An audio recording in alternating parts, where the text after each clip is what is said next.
What's going on, everyone? We are four men and a podcast, which could be a temporary name, could be permanent. We're trying to figure it out. I'm George. You got Declan, Max, Ben. I pointed because that's the way my window is set up and that's the recording. You guys might be different ways, but no, you nailed it, man. That's where I am. Great job. So we're gonna do a lot of talking about movies, TV, entertainment in that sort of sphere. Visual medias. You guys want to say something, or is it just gonna be me?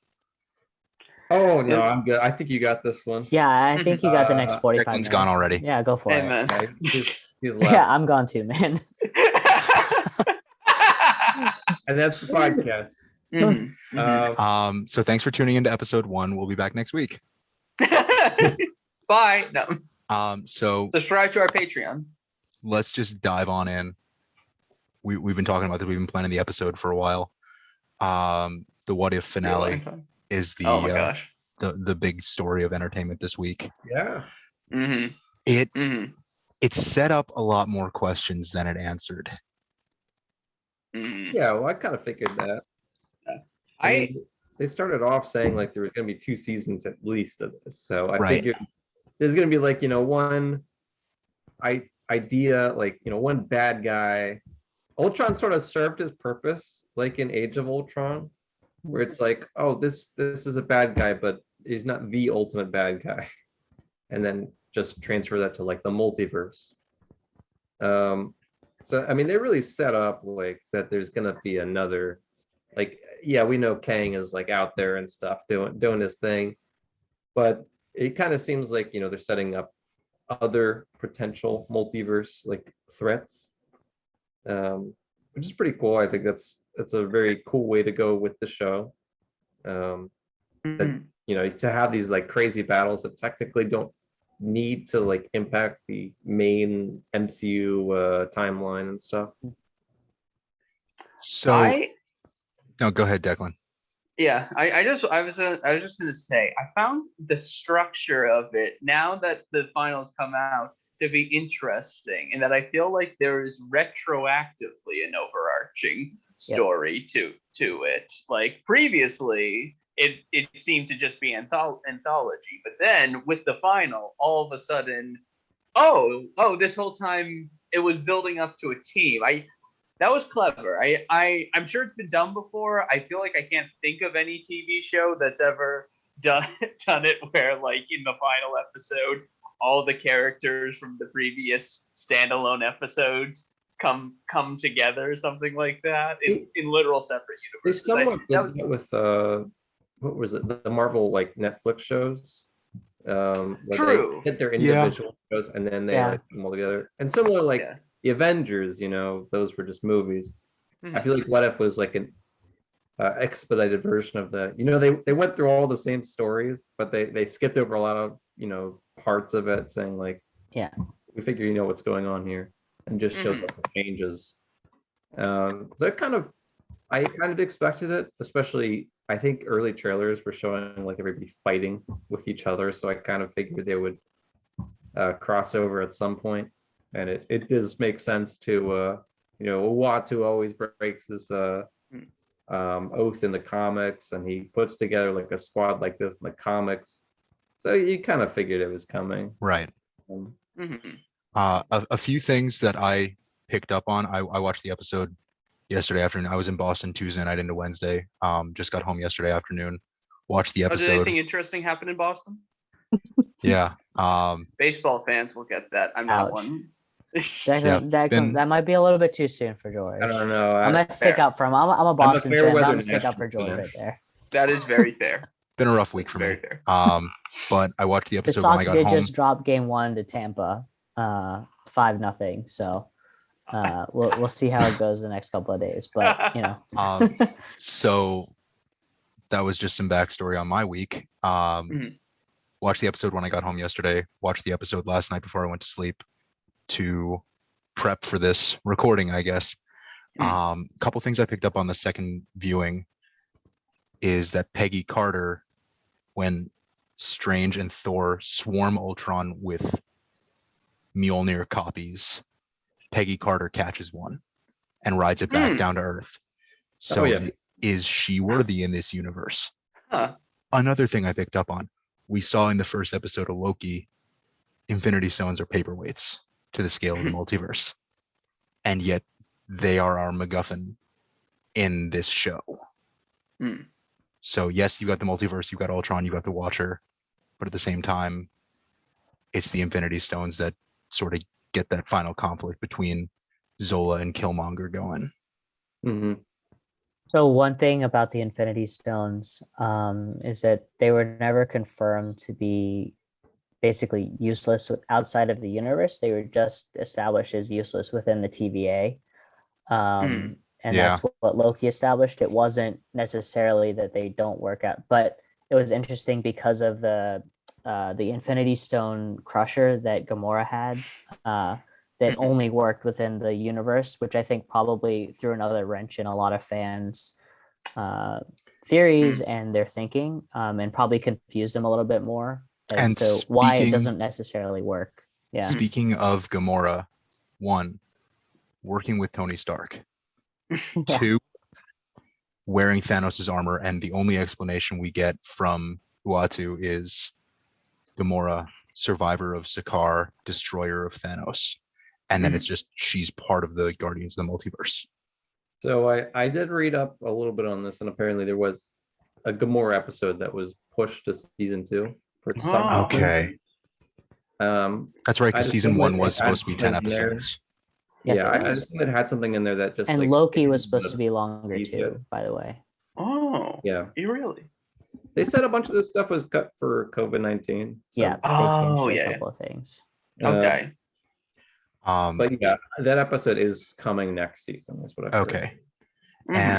And I know that season 2, from what I read, will be far more anthologized, if that's a word, and it will be more one-off. I made a word up, but it'll be much more one-off episodes than it was this season. So they might not necessarily build to a big bad of season 2, but they will at least they're going to delve more into the backstory of characters and introduce new ones, as well as maybe revisit some from this season. So Gamora from this season and the Guardians of the Multiverse, but they're not quite sure. I know that they've I think they've written the episodes and written the scripts for season 2, at least for a couple of episodes, but that they're going to be far more one-off stories than building to something larger. I think that makes more sense. Ultron was a lot of fun. It does. You got to be careful with it, especially when you're doing like 30-minute episodes for these huge, powerful beings that you could use for any type of like overarching. Obviously they got Kang as their new, Thanos level threat, but that was one thing that this show did really well, was sticking to its format. Falcon and Winter Soldier, its longest episode was an hour. Loki got up over 50 minutes, WandaVision over 50 minutes for a couple episodes. What if you knew going in every week it was going to be 30 minutes of show, 5 minutes of credits? And I like that it's very consistent. I mean, with like comic books, pretty much how long every issue is going to be. Right. Not long, and you got to wait till next week. And I really felt that a lot more with What If than any of the TV shows. Certainly the movies tease like way more than an issue ever would. So you get that like issue feeling, like release it in parts. And it was an anthology, but obviously like it led up into a combined effort. Yeah, so I really liked the way they did that. The animation was fantastic, and it did feel like they didn't, stay too long in any of the characters. It was the right amount of time. One thing I will say is that speaking of didn't stay too long on too many of the characters and who's coming back for season 2, this episode of What If was Chadwick Boseman's final performance. We're not going to see any more T'Challa variants next season. He's not going to be in any of the movies. He's not going to be in Black Panther 2 next summer. Just an absolute legend of the screen, gone too soon. And I'm glad that we were able to experience What If with him as sort of one last tribute to his career and his legacy as T'Challa. It's a bittersweet thing. Oh yeah. Like, it's just the fact that this is his last performance. I mean, as great as he is, you know, it would have been nice to get him one more time on the screen, you know. But did anyone? I gotta ask if any of you know, was What If fully complete before he passed? Like, as in script wise. Declan, where'd your face go? Yeah, Declan disappeared. Are you kidding me? I was trying to. There you go. Yeah, Welcome back, sorry. Hey, buddy. Hi, how's it going? Go on. It was. Yeah, and I think he was the first one to sign on, is what I've read. He was one of the first major actor from the MCU to come back and talk to Feige and, you know, the MCU higher ups and the Disney higher ups. Like, I want to do this because he knew that this would be his last project with Marvel. It would be his last time playing this character. And you know, as much as there are legitimate criticisms of Black Panther and the character, you know, it was such an important character for the African American community, the Black community, and for just people of color in general. Bringing it into the MCU as the first major titular character of color that sort of graced the screen, and he brought that, and he knew the weight of those expectations, and I think wanted to honor the character one last time and to bring something special to the screen, even though it was to our computer screens for one last performance, couple last performances. Did a great job. All of his episodes this season, whether it was T'Challa, Star-Lord, or Killmonger and Tony Stark, or Guardians of the Multiverse, he just really excelled. What's incredible is he fits so well with the T'Challa character. At least they wrote, you know, they even like mention it sometimes, like, how can you stay so optimistic? And it really strikes a chord there, because, you know, he was battling cancer, didn't tell anyone, and just went out there and performed every single day, you know, put out a lot of movies in a short amount of time. Yeah, he did Marshall, he did obviously Infinity War, Endgame, and Black Panther. Civil War too. It was all of his performances in the MCU. Yeah, and also like he was in Ma Rainey. Bloods. Yeah, Ma Rainey. Yeah, he was in a lot. Yeah. I mean, his Black Panther was like what, 2018. 2018. Set right after Civil War, though. Yeah. And The Five Bloods, I think there was an actor, I forget who it was, that was starring alongside him, noticed that Chadwick was getting some sort of special treatment or a lot of extra attention from some of his aides, and they were really, really protective of him. And he thought that he was being over dramatic and maybe a little bit needy and pretentious, but came out afterwards and said, I had no idea. You know, he didn't tell anybody, and he went about his business, came to set, was a professional, obviously a great guy, but I had no idea. And all I noticed was his aides taking extra special care of him. And I didn't know that was his story. And I think that's a powerful lesson in, like, the sad part is that I think he kind of had to do it. Yeah, no, for sure. Part of Black Panther. Because if Disney knew, I mean, Disney, like, yeah, they put out Marvel and we enjoy it, but you know, part of it is like they are building this story, and I don't think they would sign him on if they knew there was a chance. That's true. Didn't even think of that, but that's totally true. But I feel like that may have gone into like why he hit it, which is kind of sad. And in 4 movies and 3 episodes of What If, just an absolutely legendary performance. I don't think anyone in the MCU, yeah, I mean, Robert Downey Jr., Chris Evans, I don't think anyone would say any performance in the MCU was more iconic than Chadwick Boseman as T'Challa. Yeah. Well, I don't know if I mean, I see where you're coming from. I don't know if I agree with that necessarily. I would say I think I think Robert He was Downey very Jr. good. and Chris Hemsworth and Chris Evans all carry the sort of iconic label, but And Ed Norton. Chadwick Boseman carries the emotion. He carries the weight and the sort of the emotional weight of the MCU because of hindsight and because of what he meant to the acting community at large and the artistic community.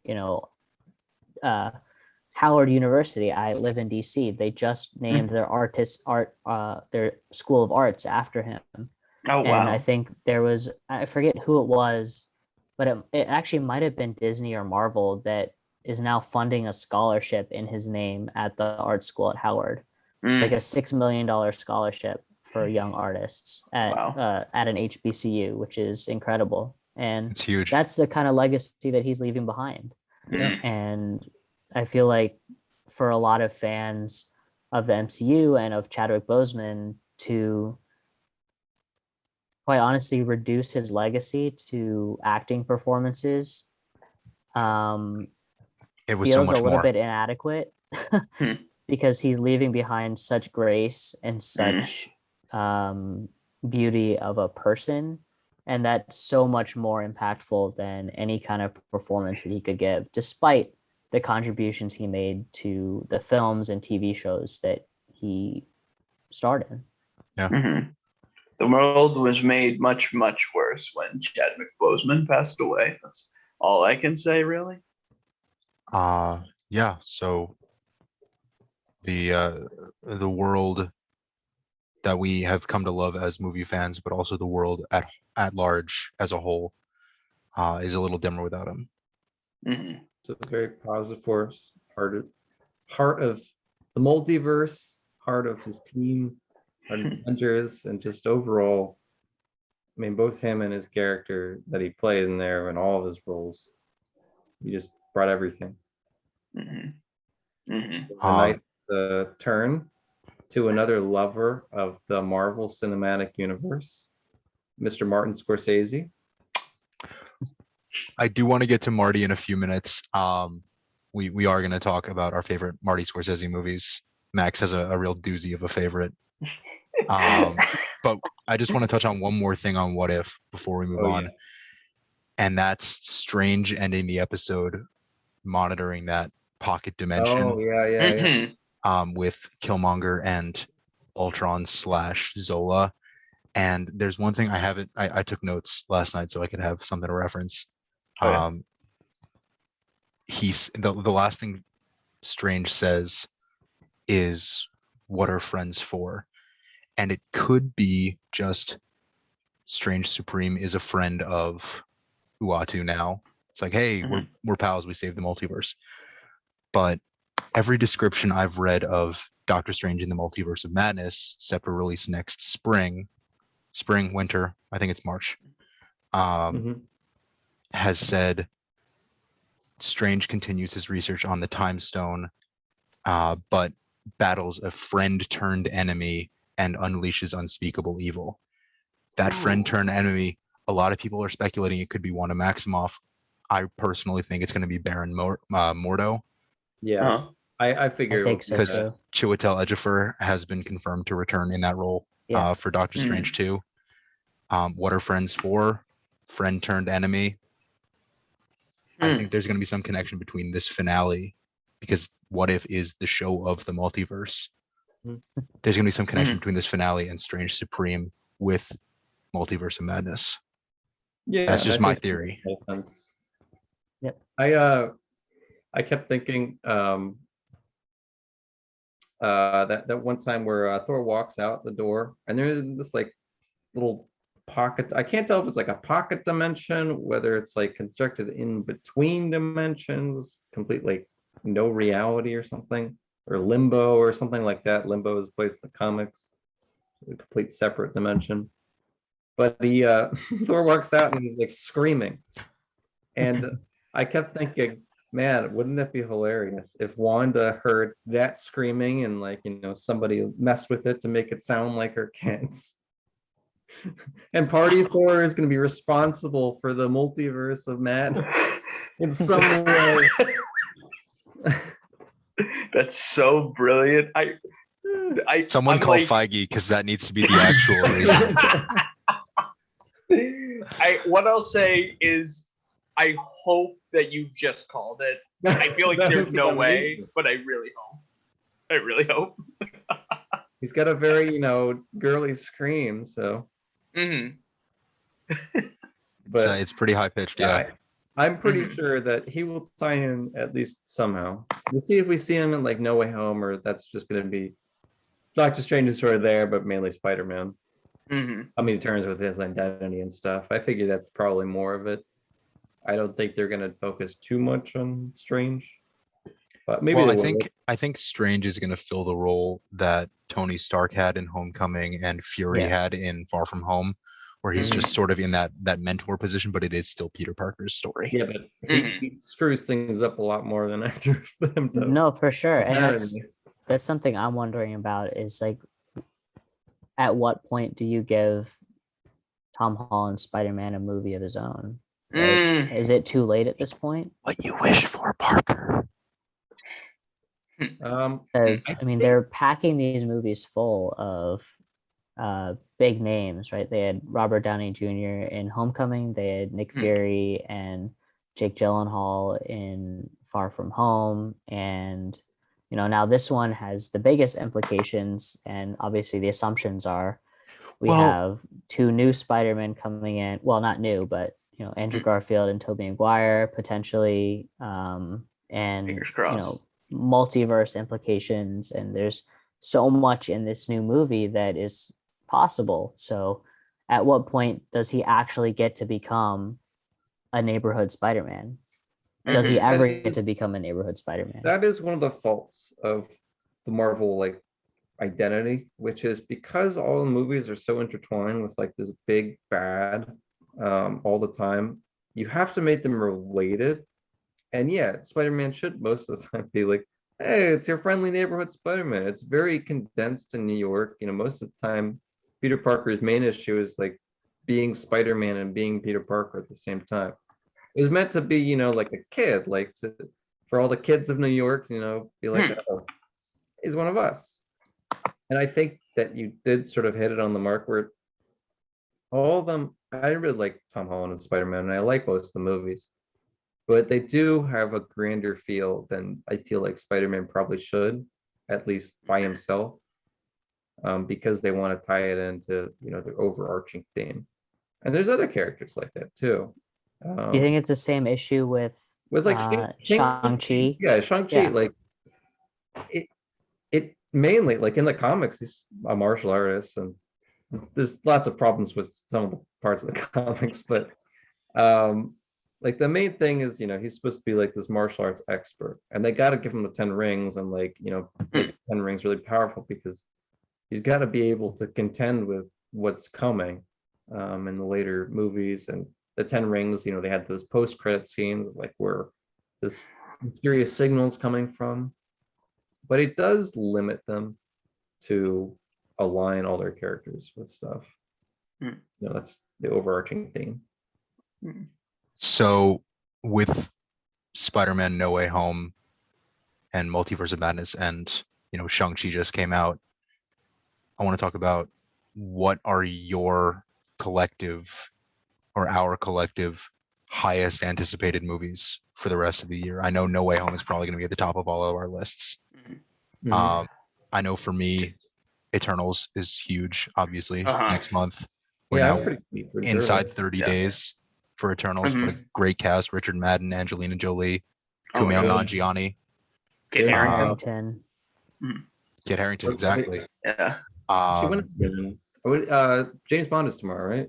Yes, I was about to say we have less than a couple hours, but still, I would. And then June is James Bond, No Time to Die. Yeah, Venom with the top apparently connections to the MCU and a mid-credit scene.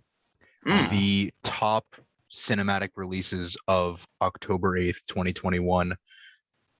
No Time to Die. First episode of this podcast. Hell yes. Exactly. I like that. I'm gonna cut this. We're recording this on Thursday the 7th. I'm gonna cut it after we're done recording, and then I'll upload it tomorrow. Hell yeah. first to YouTube, then to Spotify. Maybe we'll go to Apple Podcasts. Find us anywhere. I'll put our social media that doesn't exist yet in any descriptions. But yeah, No Time to Die, Venom with MCU implications possibly, because the Sony universe of Marvel characters. You've got Morbius and the inclusion of Michael Keaton as Adrian Toomes possibly. You've got obviously Tom Hardy's Venom could be crossing over with Tom Holland's Peter Parker in a future movie. Spider-Man 4 is already in the works for the MCU, so maybe you could see Tom Hardy then. In terms of non-superhero movies for the rest of the year, what are you guys looking for? I gotta give special credit. We talked about it. We talked about it before between us, but The Last Duel was a surprise for me. That is like shot up to my most anticipated films. I had not heard about it until last month, probably. But after seeing the trailer and seeing the cast and the director, I have to see this one. Yeah, it looks fantastic medieval shit movie, which that's my jam. I'm hyped for it. It looks, the cast. You got Damon, Driver, Jodie Comer, Affleck. It's his screenwriting, so I'll take his performance in something that he's written. What a cast! Ridley Scott directing, and it's based on true events from like 800 years ago. So early reviews are good. I've seen. Okay. Yep. For me, definitely do. That's nice. I've been waiting for like David Lynch one doesn't count. That is. I don't know what was going on there, and I like David Lynch. I like most of his films, but Word most. It's gonna be pretty good, I think. I'm hoping. Dennis. Talk about a great cast. Yeah, great cast, great director, and the question is that can they do the source material justice? Because all the people in that movie are talented, but the book is notoriously hard to adapt. Like David Lynch is a great director, but they messed that one up really badly. So yeah, I'm hoping that one's good. What comes out next week? Or next week, 2 weeks? I think it's like middle of October or something. 15th or 22nd probably. Yeah. Something we should know, obviously, coming into an episode, but first try. I'll find it. For me, I'm gonna go a little different route. Not one of the big blockbusters. Spielberg's West Side Story. That's also a good one, but I'm gonna go with Spencer, which is Pablo Larraín, who directed Jackie with Natalie Portman playing Jackie Onassis Kennedy. This one stars Kristen Stewart as Diana Spencer, and it comes on the heels of a Netflix Broadway musical adaptation called Diana. And there's a really they're really putting the whole name together. They really are. No, they're two separate things though, which is kind of interesting. And there was an interesting comparison that sort of asked the question, will Diana suck the life out of Spencer, which is supposedly better than the musical itself? And it's just, some questions to be asked, and to, I think you got to see both. Diana is out on Netflix, I think now. I'm not sure of that.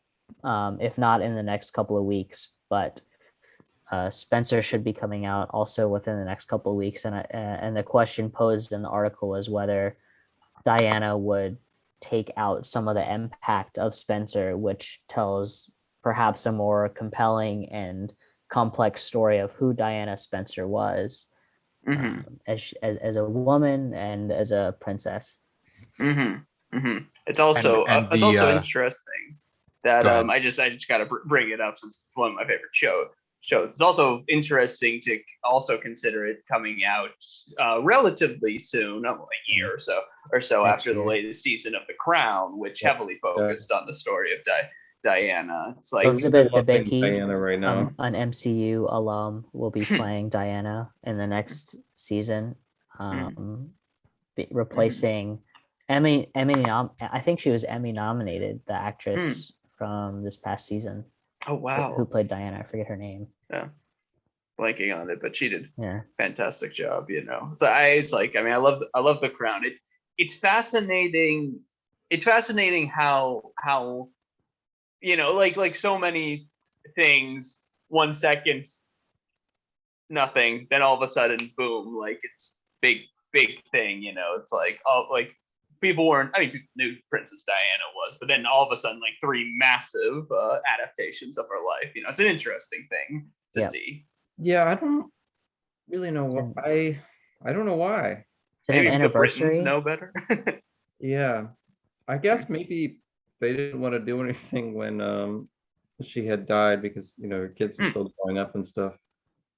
I don't really think they have that much respect for people, but maybe the studios did. But yeah, it's kind of crazy that they all just come out right now. I think I can't remember the actress for Diana in The Crown. She was also in Tenet, I think. I remember. Oh, was she? She is extraordinarily tall. The woman that would be Elizabeth Debicki. Yeah, the wife of in the movie of what's his name? Kenneth Branagh. Yeah. Oh wait, is that? Oh wow, sorry, I remember who that was. Yeah. Oh wow. Yeah, she's like 6'2" or something. She's really tall. Well, she was the leader of the Sovereign in Guardians 2. That was her. Right, yeah. My gosh, wow. It was all gold. Yeah, you can't really tell when she's dressed like a statue. The actress's name was Emma Corrin. Emma Corrin, who played that's it. in season 4 of The Crown. Yeah. Thank you. So another thing that we wanted to talk about today, this is me still trying to get good at doing segues. You're gonna love this. We're just talking about movies that are coming out this fall. Big movie that just came out, Many Saints of Newark, Sopranos story, got all of us thinking about crime films. And so, Ben, we're finally getting back to it. Marty Scorsese. Boom, there's your segue. Fan of the podcast, fan of Marvel movies. Yeah, Marty Scorsese, friend of the pod. So, man, I mean, I could go into like my top 3. I don't want to go over the episode too much. So do we just want to like list generally our favorites? Sure. Yeah. Yeah. We still have a few minutes for the guideline time I wanted, so we can go over. I mean, like, so for me, Taxi Driver is going to be number 1. And that's the film I could go into forever. Because it's a very unique film. But it was actually at a time. So if you guys don't know this, Martin Scorsese, Francis Ford Coppola, a lot of these films that came out, a lot of them were like disciples of Roger Corman, sort of an alternative, like low budget filmmaker. But he gave a lot of them a shot. Boxcar Bertha was produced by him. That was like Scorsese's like second film or something. But they started coming out with these very unique premises and gave directors full control because they were losing a lot of audience to TV. And Taxi Driver, I think, is a great example of that. Like, it's a very, very unique film, and it has a message to say, which is like what determines, a hero or a villain. Very much, going with the, he's a veteran. He comes back, all he knows how to do is kill, and they make it, pretty clear throughout the movie. The difference between a hero and a villain is who you shoot your gun at. And I mean, it's a fantastic movie. Like performances are fantastic. The score by Bernard Herrmann is probably one of my favorites of all time. And then second for me, like it's one of his best. Goodfellas, obviously, for itself. Third one's a little hard. It's probably like a tie between the Mean Streets and Raging Bull. But I mean, he's got Raging Bull, all-time classic. Yeah, AFI's 4th best film of all time. You'd rate Mean Streets that highly? Oh yeah, I think Mean Streets is really good. I think it's underrated compared to like some of his others. Like he makes a ton of great films, but sometimes he does. people put some of them a little too high comparatively to others. But I mean, I like them all, so I can't be that upset. Declan, what do you got? You know, I have to present my list with the massive caveat of two things. One, I'm focusing on favorite rather than what I think is the best. You know, I want to like make that very clear. These are just what I enjoy the most. And two, I have a number of embarrassing gaps in my Scorsese. In the Scorsese, I mean, many of his films I haven't seen, and a number of his films I haven't seen yet. Most notably, like King of Comedy and Silence are like the most jumping out at me. But like, yeah. So this is non-exhaustive, and I think this would change in the future. But for right now, I have for my third favorite, I think The Aviator is a very well made film. It's like it makes a person who I'm not particularly, I mean, I have nothing against him. I'm not like I don't see Howard Hughes and see a guy who I would watch a multi-hour film about, but then Scorsese makes him a deeply psychologically interesting and compelling character that I had a great time watching. My second favorite is a little bit on brand. Probably is The Departed. You know, I saw Infernal Affairs first, actually, so I have an interesting relationship. But so I saw The Departed later, and I couldn't get the comparison out of my head. But then on returning to The Departed, I was able to like really see its depth as a film and like really see all the subtleties and intricacies that Scorsese added to it. I think it's a fantastic example of an amazing first film and an amazing remake, you know. And then number one, I do have to go with Wolf of Wall Street. It's just that's just no other film quite like it, you know. It's a fantastic, it's a great film, you know, and all that. Amazing how it's amazing how a despicable character can be so compelling, and a story of a guy getting a minor comeuppance can be so fascinating to watch, you know. I have a problem with Wolf of Wall Street. Yeah, what's up? He did too good of a job making the character like he's despicable, but he's also likable in a sense. But everyone started liking Jordan Belfort, like in real life. I'm like, you're inviting him to entrepreneur like talks stuff. No, this guy's a con man. What are you doing? I mean, it speaks to like Leo's performance and Scorsese like writing. Well, I guess you know it's based on his book, but directing a likable enough character from all this despicable stuff that he does. Sell me this pen. It's a pencil. But you know, this is all I had available. Yeah. That's. I think that's a very valid point against the film, almost, though possibly intentional. Yeah. Well, I mean, like, I don't think Scorsese like put it out and was like, "Oh man, I'm gonna resurrect this guy's reputation." I think it was just he made a good film, and most times, when you connect with a character, I mean, even if it's a terrible person, I mean, Taxi Driver, like the guy's not a good guy. Sort of a reflection of like wars and stuff, and like veterans that come back and only know how to do one thing, but he's not really a good guy. But you sort of like you empathize with a lot of characters. Same with like Goodfellas. I'm blanking on his name. Ray Liotta. Henry Hill. Henry is a terrible person. Terrible to his wife and stuff, but somehow you want to like root for him in a way. Scorsese did a great job of always turning the worst people into likable in some way. I mean, I guess when you do mob movies, you have to do that. They do a lot of terrible things, like kill a lot of people, but they're good fellas. And I think it really speaks to just Scorsese knows how to make a character with depth that can be relatable, even if like the things they're doing is not relatable. I think, and I'm gonna go next year just because we've teased how great Max's top Scorsese movie is. We all know the answer. You guys don't. Our one listener who is. By the way, thank you. Yeah, thanks for listening, guys. Friend of the pod.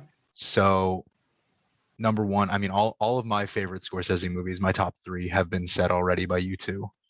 Number one, I'm gonna say Wolf of Wall Street. Again, I'm like Declan in this. I'm going by favorites. That's how I rank movies. If you follow me on Letterboxd, you already know that I rank and rate movies by how much I enjoy watching them. Obviously, it's a little bit obsessive. A little bit. You have more films ranked than I do. Yes. And yes, absolutely. That's because you joined the app a year later than I did, so that doesn't make any sense. But again, Wolf of Wall Street, incredible production design. This pacing of the story is excellent. And again, Ben, as you were saying, taking a character like Jordan Belfort, who is not a good person, and making him compelling and with depth and this aura about him that his world, he is the god of his own world. And then to see Leo's performance of that just crumbling in on him with the supporting cast of Margot Robbie and Jonah Hill, a delightful supporting role by Matthew McConaughey, Sell Me This Pen. Wolf of Wall Street, number one. I meant to go 3-1 to start this, but we were talking about Wolf, so I'm gonna go 1-3. Second, we're gonna go with The Departed. The Departed. I waited a long time in life to see The Departed. I didn't see it until maybe a year and a half, 2 years ago. And it was obviously 2006. I watched it with my parents on break from college, so I guess it was 2 years ago. Great movie to watch with your parents, considering everything that happens in the 2.5 hours. But again, great production design, great cast, great pacing. The storytelling is excellent. The direction, it's shot beautifully. I mean, Boston is quite the town. I'm not going to say city, town. I'm still pissed about the Sox-Yankees game the other night. It's okay, Boston, you got dominated, buddy. It's quite the the setting for this story. And again, Damon, DiCaprio, Baldwin, Nicholson, Wahlberg. The list goes on and on. Sheen. Exactly. Yep. See, you can't list enough of the amazing players in that film. So yeah, Departed would be number 2. And then for number 3, I just watched this probably about 2 weeks ago for my film class. I'm a film student. I go to film school. Let's move on. You're a film student? Yeah, did you know I'm getting my master's in film? No, I didn't know that. So I just watched this for class, looking for camera movement was the assignment, and what an amount of camera movement there is. You already know what I'm going to say. Goodfellas. Just did you notice there's the scene where it's one shot? Whoa. Yeah, I mean, you get the scene where Henry is walking through the basement, through the kitchen. You got the camera following him, and then it goes to follow the table that they're getting set up for them, and it goes back to him, and it's all one shot. You get the scene where he's meeting everybody for the first time. He's going through the bar. Boom, boom, boom. You got all these different people. Hey, how you doing? Very, very mob movie, but also very Scorsese. You know, all the camera movement, but introducing us to the world as Henry is being introduced to the world. Again, Bobby De Niro, great performance. Jimmy Conway. Ray Liotta, fantastic. Joe Pesci. Amazing. Joe Pesci, yeah. My cousin Vinny. Yeah. I also just gotta. I would be remiss, given the context, to just mention the utter coincidence of that Goodfellas has a number of cast members who would later go on to play prominent roles in The Sopranos. You know, complete coincidence. You know, no connection between the two films, between the film and the TV show at all. Yeah. Yeah. A So raider who gets shot in the leg. So that's my 3. It's Wolf of Wall Street, Departed, Goodfellas. Max, over to you. Well, we all know my number 1 is Shark. No, I'm just kidding. It's not Shark Tale. As much as I've joked about that in our group text, I do think it is a fun film. You know, lots of pretty colors, great cast. It's about Will fish. Smith, but he's a fish. You know, so it's a great film. But no, that is not on my list. It's also not Scorsese directed, and that was the assignment. So I'll start with number 3, Shutter Island. I am a sucker for dark films like that, and you know, as much as I had a hunch of where it was going towards the middle of the film, you can't fault the acting performances, and I kind of like that Scorsese was kind of, you know, playing around with sort of light and sound, and yeah, I love that. Number 2 is also The Departed, for all of the reasons that were said above. So I'm not gonna go into detail and repeat everything that was just said. But it's a classic film, really great. Definitely not for you young fans out there, but you know, stay with your parents, kids. And number 1, Gangs of New York. I love Daniel Day-Lewis in it. And that's all I'm going to say, because Daniel Day-Lewis. You talk about Daniel Day-Lewis too much, and Declan goes off for an hour about Lincoln. There you go. Can I tell you my favorite part of Gangs of New York? It's when he says, "Lincoln, my enemy," and he throws the knife at the picture of Lincoln. I'm like, hey, that's like the character that Daniel Day-Lewis plays. No. But yeah, those are my 3: Gangs of New York, Departed, and Shutter Island. Top 3. So that's gonna do it for this ep. You heard our analysis of What If, the finale. We want to know what you guys think is going to happen in season 2, whether this episode could tie into future live action films in phase 4. We want to know what movies you guys are looking forward to for the rest of the year into 2022. I know that's only 2.5 months away already. And obviously your favorite Marty movies. We all listed ours. We want to hear yours. I'm George, Declan, Ben, Max. We're 4 guys on a podcast. We like talking movies. So we'll be back next week with more conversation. Thanks for tuning in. That's a wrap from us. Good night. Good night.